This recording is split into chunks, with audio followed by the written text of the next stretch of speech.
Recently, a California labor commissioner ruled that a driver for Uber was misclassified as an independent contractor.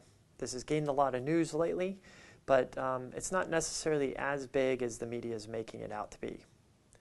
I'm Anthony Zoller. I'm an employment law attorney here in California, and I wanted to discuss briefly what this labor commissioner ruling was in Uber's case and what employers should learn from that ruling.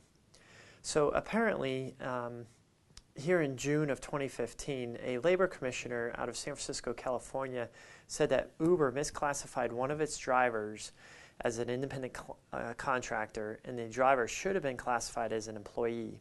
Apparently, the ruling said that the driver is owed some back wages or expenses in the tune of about $4,500.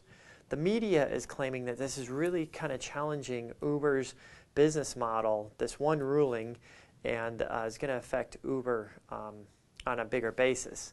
But really, the labor commissioner ruling on this one case has no effect on any other drivers, and unless it's a class action or some other type of representative action, this one labor commissioner ruling has no effect on any other drivers. And actually, I think Uber might be using this labor commissioner claim to show how individualized the analysis is for each driver to make the determination if they should be classified as an employee or an independent contractor. Uber does have class action that I know of pending here in California on the same exact issue, challenging the classification as drivers, the classification of drivers as independent contractors. Now, any kind of ruling in a class action would have wide implications for other drivers if that case is certified as a class action and is binding on the other drivers. So this one case, though, being in the news, I think raises a few good points that employers need to consider. One is, in this new sharing economy, it's getting more difficult to apply the old standards that were developed before these types of technologies existed and these types of business models existed. It's really hard to apply those old standards to these new positions. So I think employers in these new types of sharing economy industries need to be careful of how they characterize employees and look carefully at those classifications. Second, too, employers need to remember on the independent contractor employee determination, the employer bears the burden of proof if you treat workers as independent contractors. You're going to have to prove at some point that you've properly classified them as independent contractors, and you need to document that well and really think through this issue before a claim comes up. Next, the primary factor to make the determination of if an employee or a worker is an independent contractor or an employee, the primary factor that a court or the labor commissioner is going to look at is the control that you have over the worker.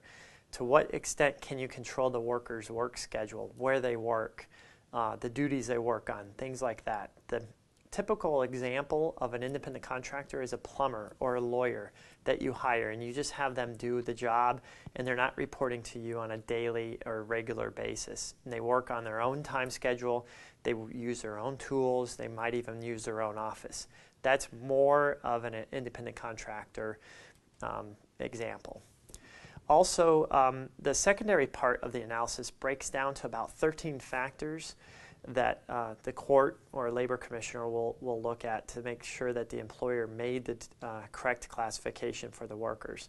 And those factors look at a various number of things, if they're paid on a regular basis, the types of tools that they use and who's providing the tools, and many different factors. Usually, though, those factors, there's a few factors on each side.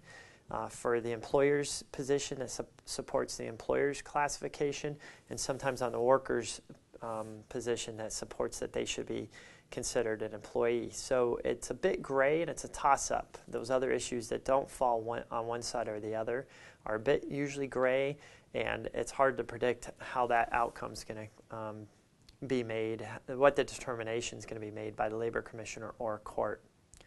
And finally, the analysis usually doesn't turn on one factor. So it's all these factors are considered together. And that's why employers really need to think carefully about these types of classifications, especially in this new type of type of environment and industries that are being created with technology.